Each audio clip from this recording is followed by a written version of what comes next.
네, 1인 가구, 이 사회적 인식이 달라지면서 앞으로도 우리가 굉장히 주목해야 될 이슈라고 할 수 있겠는데요. 오늘은 1인 가구 증가가 부동산 시장 가격에 어떤 영향을 미치는지에 대해서 한번 설명을 해보도록 하겠습니다.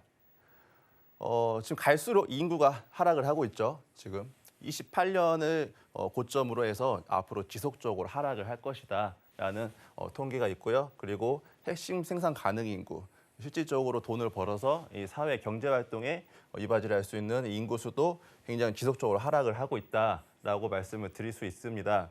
자, 일부 하락론자들은 이렇게 인구수 감소가 수요의 감소로 이어져서 부동산 가격을 하락시킨다라는 주장들을 하고 있는데요. 뭐 아예 틀린 얘기는 아닙니다만 결론부터 말씀드리면 저희는 이 인구수보다는 이 가구수, 이 세대수에 주목을 해야 된다라고 말씀을 드릴 수 있습니다. 자, 1인 가구가 점점 증가를 하고 있는 이유가 굉장히 여러 가지 이유가 있겠죠. 일단은 이 출산이나 결혼에 대한 가치관이 굉장히 많이 바뀌었습니다. 옛날에는 이 반드시 해야 된다고 생각했던 것들이 지금은 이제 결혼할 의향이 없다, 뭐 50% 가까이 되고 있고 출산도 지금 전혀 고려하지 않는다라고 하는 비율이 굉장히 높아진다는 것을 확인을 할 수가 있습니다. 또 그 평균 기대 수명의 증가도 원인이 될 수 있겠죠. 벌써 80세가 넘어서고 있고 지금 뭐 100세 시대, 뭐 120세대라는 이야기도 굉장히 공공연하게 들리고 있습니다. 이로 인해서 이 평균 이 기대 수명, 이 고령화 사회에 우리가 진입을 하고 있고 이 비혼이나 출산에 전혀 관심이 없는 이 세대 수가 많아지고 있다라고 확인할 수 있고요. 지금 뭐 많이들 매스컴에서 확인도 하실 수 있는 내용인데 지금 황혼 이혼도 굉장히 증가를 하고 있습니다. 예, 나이가 예전에는 이제 나이가 들면 뭐 이혼 같은 건 전혀 생각하지 않았는데 지금 뭐 조론, 뭐 황혼 이혼 이런 말들이 굉장히 많이 접하실 수가 있다고 말씀드릴 수 있는데 뭐 이혼하시면 따로 살아야죠. 뭐 같이 살 수는 없는 부분이니까. 그리고 부모 부양에 대한 부분도 굉장히 인식이 달라지고 있음을 확인할 수가 있습니다. 옛날에는 우리가 부모님이 나이가 드시면 같이 뭐 모시고 사는 이런 밀착형 부양이 굉장히 많았습니다. 근데 지금 어떤가요?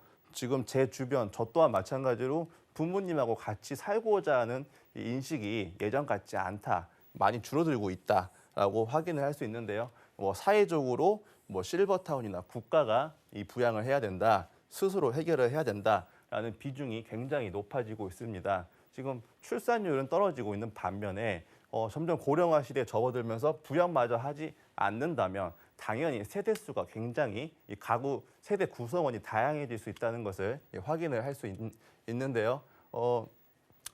앞서 말씀드린 것처럼 이 고령화 사회에 진입하다 보니까 실제로는 20, 30대의 1인 가구 분포보다 40대에서 60대의 1인 가구 분포도가 점점 더 많아짐을 확인을 할 수가 있습니다.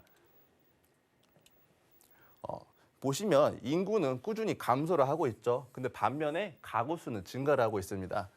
실제 통계청에서도 앞으로 예상되는 이 추계표를 봐도 가구 수는 증가하고 있고 인구 수는 줄어들고 있다. 자, 우리는 옛날에는 이 3인 가족, 4인 가족이 한 집에 모여 살았을 때는 집이 하나가 필요했습니다. 근데 이 3인 가족, 4인 가족이 각각 집이 필요하게 된다고 하면 이 아파트나 이런 주택 시장, 이 부동산 시장에서 오히려 수요가 많아진다고 표현을 할 수가 있겠는데요. 점점 더 그리고 지방과 이 수도권의 격차가 벌어질 수가 있습니다. 일단 지방은 공동화 현상이 일어날 것이고요. 서울로는 더 많은 이 수요가 몰릴 것이다.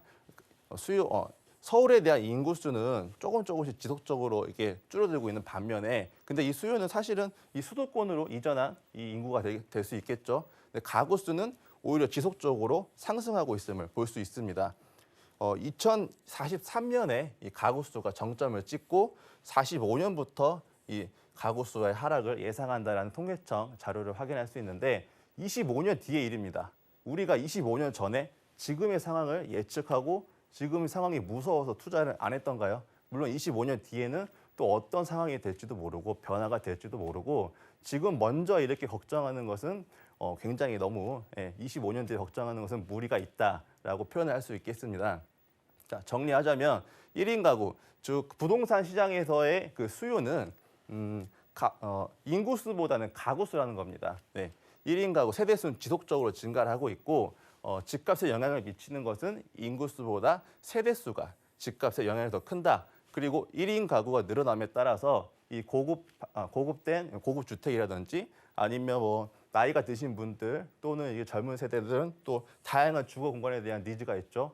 이런 니즈를 파악해서 독특한 이 주거 공간에 대한 다양한 이 수요가 몰릴 것이다라고 설명드리면서 마치도록 하겠습니다.